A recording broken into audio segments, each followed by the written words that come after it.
Hi, and welcome back to the channel. Today we're on book 6 of the year, and McCaffrey and Todd McCaffrey's Dragon's Fire. This is book 16 in the Pern series. I believe book 16 or is book 18.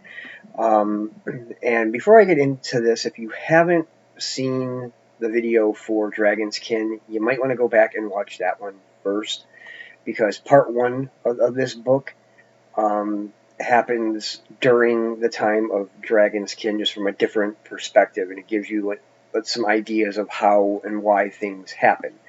So you might want to go check those out check that video out before coming back and doing this one.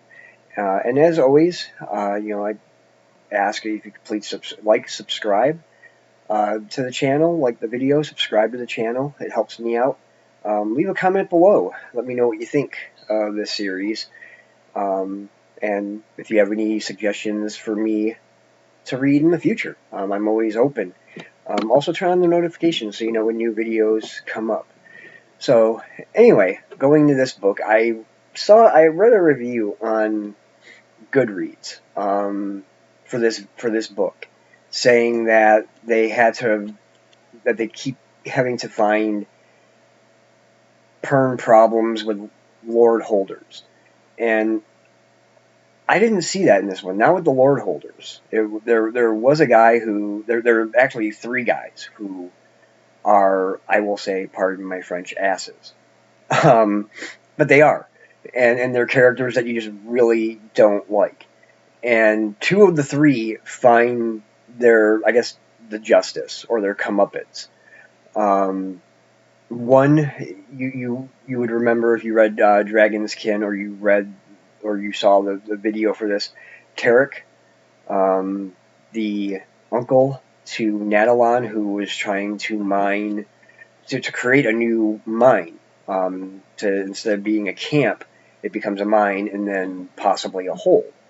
So there's him, and then there's Tenem, who is somebody who is shunned, and this guy has no scruples whatsoever.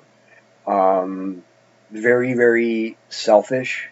I get he's been shunned for whatever reason. His parents were shunned, so he finds himself on the outside looking in. But just the way that he goes about doing things, the way he carries himself as the story goes on, you just really start to feel like, man, I wish this guy would go away.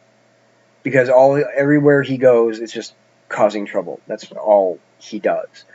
And we realize that if you read Dragon's Kin, the cave-in, the cave-in of the mine was due not to Tarek, but to Tenem.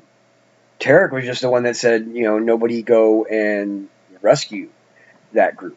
And this is the reason why I say go back to the Dragon's Kin video if you haven't seen that one, because you find out why Master Harper Zist comes to Camp Natalon and who he comes with. And there's a little bit of an aside story before then of Master Zist.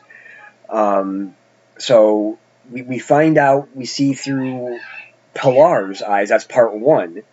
Is named for Pilar, the character who he can't talk.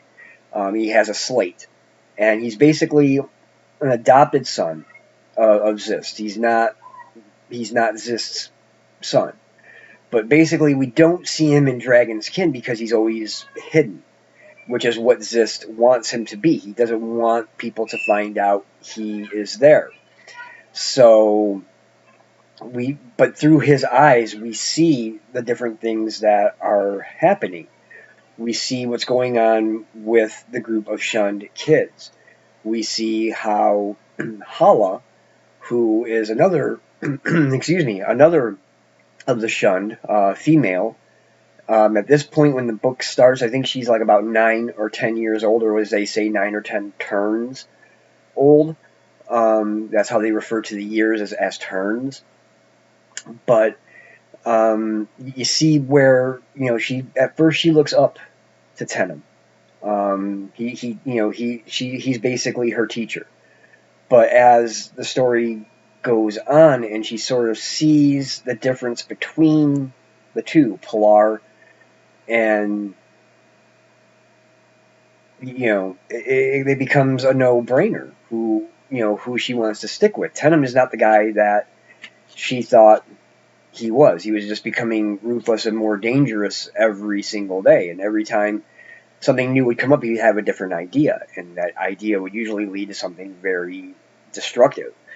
And in the case of Dragonskin, we learn that the mine collapsing on Nadalon, and having to have Nuella go in and basically bond with Kinden's Watchweir, is because it was done by Tenem. We realize that they're mining Firestone, and he has fire, and when you throw it in water, it basically will blow up. Now, this isn't what the ancients used, and this comes out later in Dragon's Fire, in Dragon's Fire. So, if you don't want any spoilers, you might want to stop here, so I don't give too much away. But he's basically looking to hoard all of the Firestone for himself, so he can sell it, because that's what the Dragon Riders use to fight Thread. You burn Thread using Firestone. But what they find is that this stuff, as lethal as it can be, is also not very comfortable for the dragons either. It tends to burn their stomachs and their throats, and it's not what the ancients used. It's, in fact, the fire dragons, if you remember from the very beginning, of in landing, the fire dragons don't even eat this firestone. There's the kind that they eat that's still on the southern continent, and they find that stuff and say, okay, now we have to find it in the north, because the southern continent is too unstable. That's why the early settlers, the early coloners moved, was because the southern continent was too unstable, and they moved north. So that being said, seeing the one review on Goodreads that that it's always due to a lord holder, I disagree with, because it's not the lord holder. The lord holder in this case is of Telgar is a very understanding guy, and he takes Hala and all these kids in, and just can't let them go to nothing. So it's not from a lord holder. Where we see the other ass come in is Dagon, who is the were leader of Telgar, and his intentions are good. I will give him that. His intentions are good. He wants to mine as much Firestone as possible, and he wants to use the Shunned because basically nobody cares what happens to them. They have no hold, they have no class, they have no ranking, no job, no name anymore. Nobody really cares about them. They're outcasts. That's what Shunned is. They're outcasts. And with that, Telgar is using, or Dagon of Telgar is using up all the Shunned in these mines that can keep blowing up. And his intentions are good because you need Firestone to fight Thread. Dragons fire Thread, and that's what you need. And this book goes up to about a year or two before I think the next pass begins, which is the third pass. So this is still during the interval. Thread hasn't started yet. But Dagon's motive, as good as his motives are, it's his abuse of his authority. He says, well, we'll create some Shunned, or we'll just start grabbing people and we'll force them to work in the mines. And, you wonder. I mean, yes, we see in previous stories how one becomes a dragon leader. Their dragon is able to mate with the gold dragon queen during the mating flight, and whoever's dragon that is becomes dragon leader. And this guy Dagon actually comes from Istin or Eigen Weird, um, and you just wonder, is there any way he could get demoted?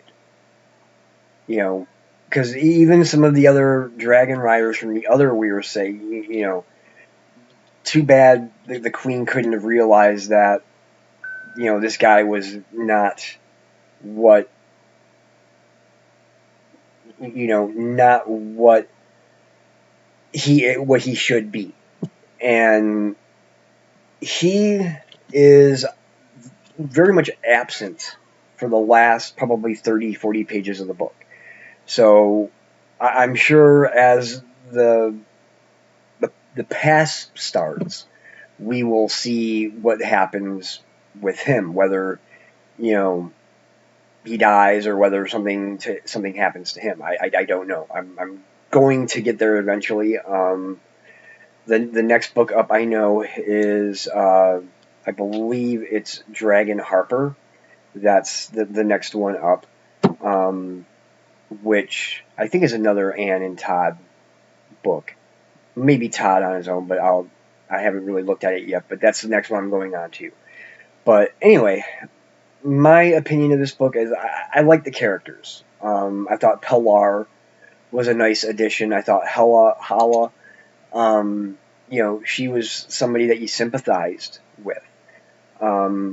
Moran, who is a Harper and was sent on a mission for the Shun, he's kind of, he sort of redeems himself in the end, but he's kind of shady up until that point.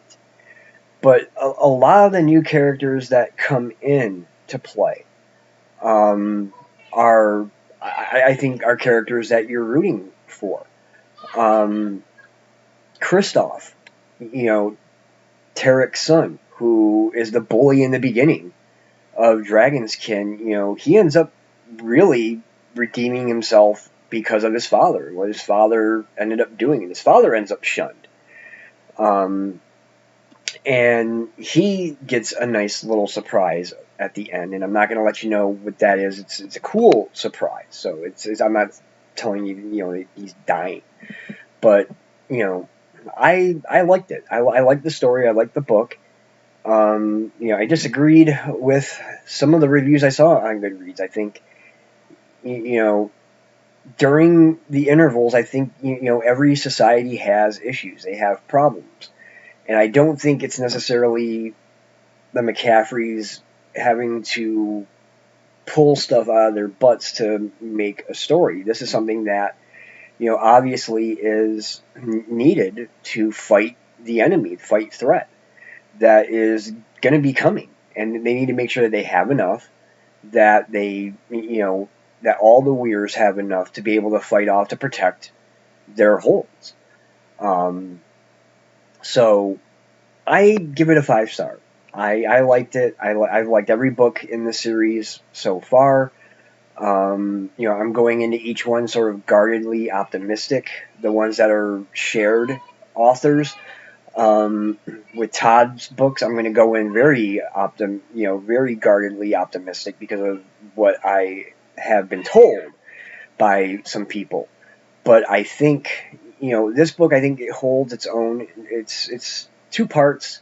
Like I said, the first part runs right with Dragon's Kin.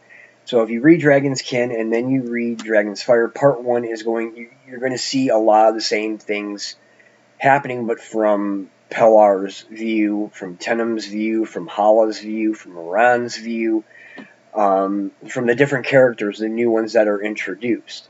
But it's going to be during the same time period. Part 2, Dragon's Fire, picks up then where Dragon's Kin would leave off and carries us through until around the year 500 after landing, which is when the next thread is expected to start. So yeah, 5 stars in my opinion. I liked it. I think, like I said, I think so far it's been a very good series, and I'm looking forward to the next one. So with that, as always, like I said, please subscribe, like the video, subscribe to the channel. You'll be doing me a favor, a lot of good. Actually, it shows me that you like what I'm doing. If you have any memories or any comments on this series, put them in the comments below. If you have any suggestions, put those in the comments below. Or if you want to just give me your Goodreads name so we can hook up on Goodreads and see what each other's reading, leave that in the comments below too. I always respond. I try to respond as fast as I can. So until the next book, keep YouTube literate, and God bless.